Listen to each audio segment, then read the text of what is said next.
9 августа 2020 года я, как и все, вышла на протест. Когда узнали, что Лукашенко победил, я поехала в Минск, потому что в Барановичах мне было страшно выходить, из-за того, что это маленький город, и не знаю, как это у меня так сработало. Разбуры, турмы, муры, бранишь свободы. Мое детство проходило спокойно. В этом маленьком городе я любила проводить его вместе с семьей на даче. Мы туда выезжали, чтобы отдохнуть, не знаю, покачаться на гамаке, порисовать, почитать книжки. Да, я очень сильно любила знакомиться с людьми. Я была очень открытым человеком. И когда мне уже было, не знаю, лет 13-14, мне пришла в голову идея. У меня была дома гитара, которую мне подарил дедушка.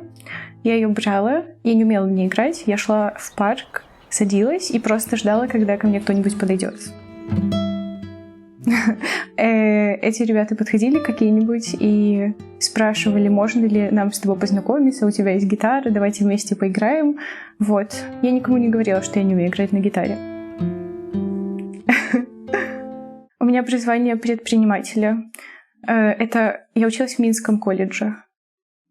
Я хотела поступить на режиссера в Минск, но из-за того, что там очень малое количество мест, то моя мама решила, что я должна поступить в колледж и отучиться там. Потому что, это такое мышление о том, что ребенок должен обязательно где-то учиться. Моя мама почти всю жизнь проработала в банке, а мой папа работает дальнобойщиком. Я думаю, что жизнь в Беларуси очень размеренная и интересная. Там очень много творческих людей, но, к сожалению, в Беларуси, мне кажется, по моему мнению, для них нету будущего. Потому что в Беларуси не ценят творческих людей. Там нет для творчества какого-то развития. После того, как я уже отучилась, я поняла, что как будто я занимаюсь чем-то не тем и проживаю не свою жизнь. Я приходила домой и с учебы, и с работы, и мне было плохо морально. Мне хотелось вставать по утрам, каждое утро. Вот. И я долго пыталась найти каких-то хороших врачей, но в Беларуси тоже с этим сложно. А депрессия — это когда тебе не хочется просыпаться по утрам. Я думаю, что это из-за этого, потому что родители мне навязывали что-то, свою жизнь, которая мне не нравилась. Соня, тебя нет! Вот я ее вижу. Лера супер. Это было после учебы.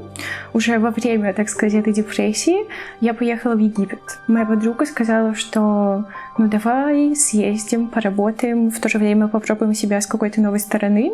И уже тогда я себя чувствовала довольно-таки закрытым человеком, потому что депрессия, она делает из тебя такого. И я туда поехала на полгода работать. Это как бы работа была непосредственно аниматором, но я преподавала там йогу и работала с детьми. Это открыло меня и показало, как можно жить по-другому. Я знакомилась с новыми людьми и посмотрела на жизнь с другого угла, с другой перспективы.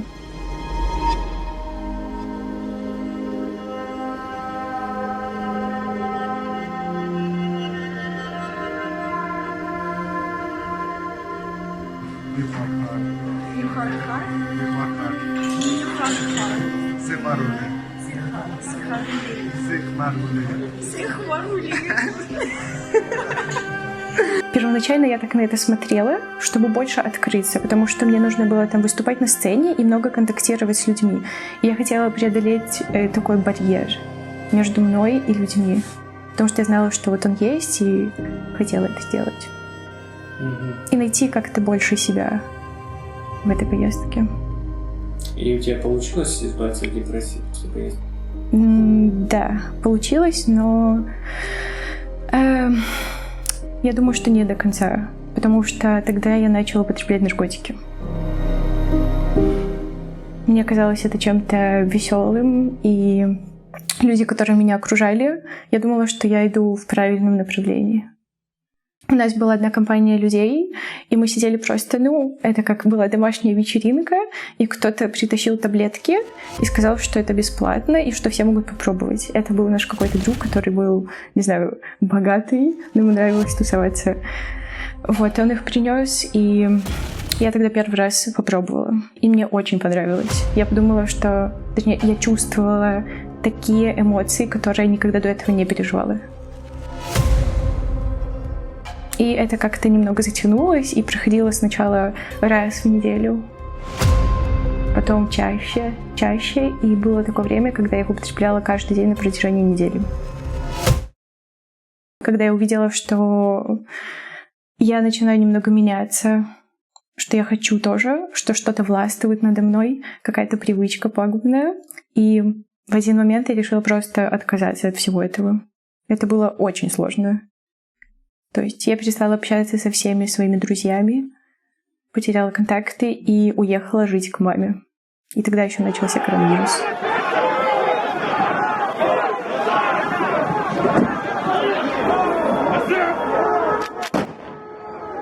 9 августа 2020 года я, как и все, вышла на протест.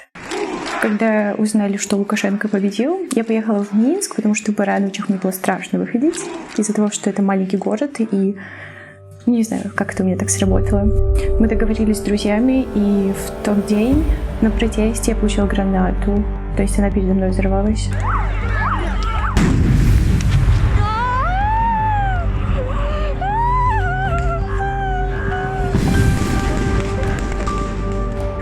Вот, я лежала в военном госпитале 3 дня или 4. Вот, после этого мне дали предупредительное о том, что я не могу появляться на протестах.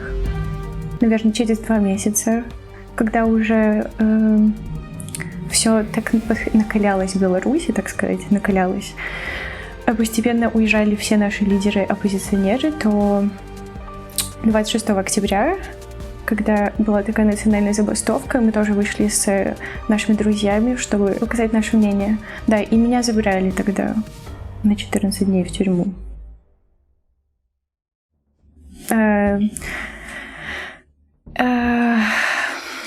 14 дней в тюрьме. Это было очень сложно и трудно переживаемо, потому что нарушались все границы человека. Что там было? Нас пугали. Пугали о том, что нас убьют, если мы их не будем слушаться. Не выводили на улицу, не давали сходить в душ. Нам нельзя было лежать на кроватях. Мы должны были сидеть только на лавочке с утра до вечера. Говорили, что если мы будем сидеть на кровати, то заберут наши матрасы, мы будем спать ночью на голой, не знаю, кровати, голой кровати. То есть каких-то работ, прогулок, ничего не было? Вы просто сидели на лавочках все 14 дней? Да. И сколько у вас было человек? Приблизительно 8. Первые 2 дня нас не кормили и не давали нам воды, а потом уже Красный Крест решил нам пожертвовать кусок хлеба с водой. Какое отношение к Красному Кресту? Негативное. Почему? Ну, потому что это провластная организация.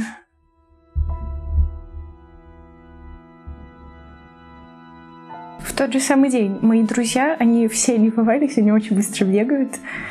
Они написали моей маме, ну, насколько я знаю, и все, конечно, переживали, но мои родственники, мои родители тоже ходили вместе со мной на протесты, так что это не было такого, типа, канона в нашей семье. Они все понимали тоже.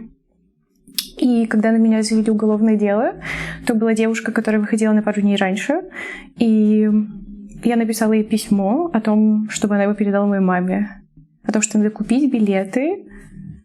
И в тот самый день, когда я выходила, моя мама привезла мне чемодан с моими вещами, и у меня были билеты, и мне пришлось улететь.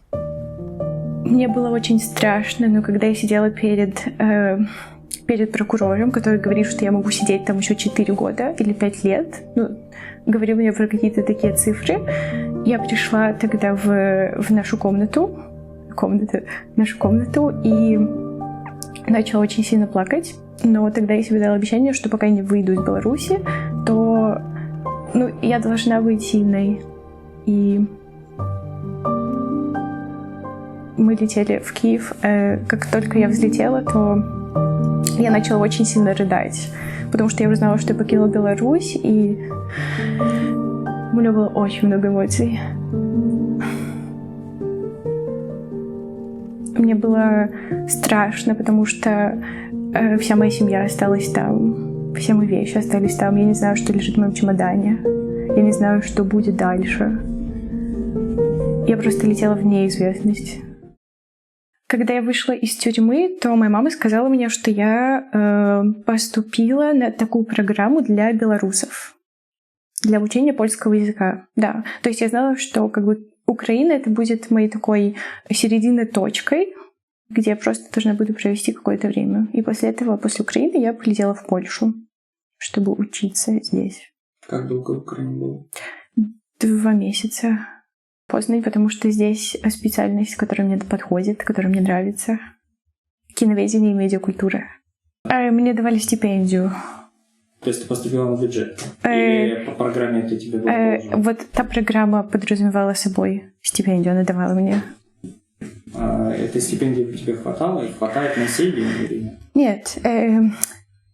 Та стипендия, она была маленькая. То есть мне еще помогали родители немножко, условно говоря, но был такой период, когда мне не хотелось просить деньги у родителей, когда я знала, что у них тоже проблемы, и мне нечего было кушать. Я работала в веганском ресторане, помогала нарезать продукты. Я работала там не очень долго. Я работала там летом, когда мне платили стипендию. Потому что стипендии не было, и мне нужно было за что-то жить, платить за аренду. И мой знакомый сказал, что есть вот такая вегетарианский ресторан, в который можно прийти и помогать нарезать продукты. Из-за того, что там огромный поток. Да. Но мне нравилось там работать. Было комфортно. Я работала 3 раза в неделю. Ушла оттуда и уже переезжала в Познань. В Познане ты работаешь или только учишься? Нет, только учусь. Это было огромное чувство радости и восторга. Потому что в Беларуси ты привык к тому, что там нет такого красивого. Тем более в каждом городе. Наверное, архитектура это можно насладиться только старой, по каким-нибудь таким забыткам, старым местам, и не очень. А архитектура Польши, она намного эстетичнее, красивее, лаконичнее. Здесь больше такого визуала, которым можно насладиться. Больше экспозиционных пространств, всего такого интересного. Потому что в Беларуси такого нет. Архитектура тут, несмотря на то, что отстроенная, но красивая. Вот эти вот красивые разноцветные дома, вот эта фишка каждого города Польши. Костелы. Я люблю гулять с кем-то и вот искать какие-нибудь красивые дворики, либо красивую архитектуру, чтобы, снимать там, делать фотографии, наблюдать. Мы в основном снимаем. Волейбол я еще записалась в детстве на волейбол. И ходила туда, играла за наш город, Барановичи. Мне очень нравилось ездить на соревнования по разным городам Беларуси. Вот, и когда я приехала сюда, я узнала, что здесь есть тоже в Познане, в моем университете, такой кружок. И тоже должна была играть за наш университет. Но вот из-за этой проблемы, которая у меня произошла со спиной, то пришлось прекратить это. А что случилось?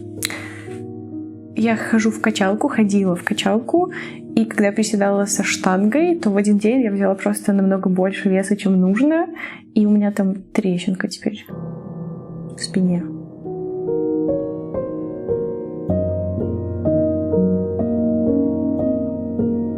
В Беларуси сначала это было как хобби.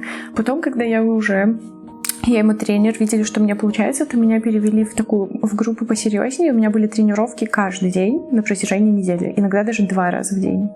Вот. То есть я состояла в группе профессиональных игроков. Вот. У меня есть медали дома. Здесь, в Познане, это было не до конца профессионально, потому что у нас были тренировки только 2 раза в неделю. И соревнования тоже. Раз в полгода, может.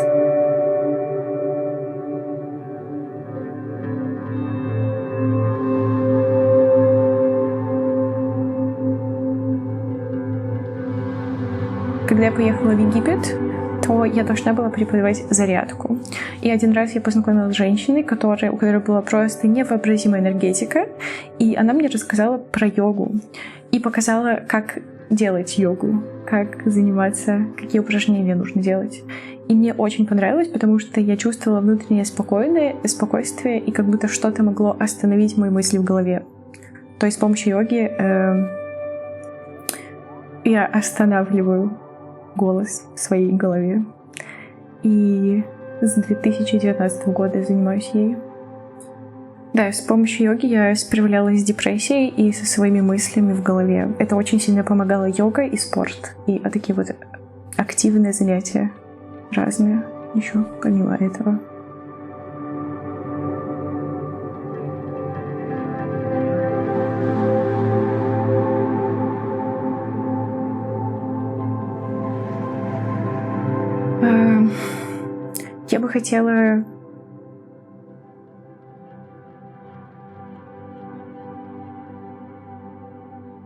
Я бы хотела жить около моря, чтобы заниматься йогой и серфингом. И при этом всем я бы хотела еще снимать фильмы. Хотела бы к этому прийти и научиться набраться опыта в разных странах.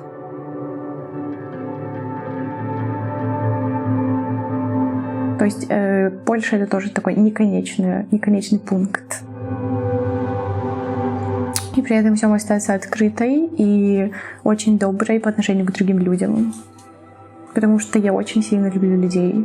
Люблю их истории, люблю слушать их жизни и учиться чему-нибудь у них.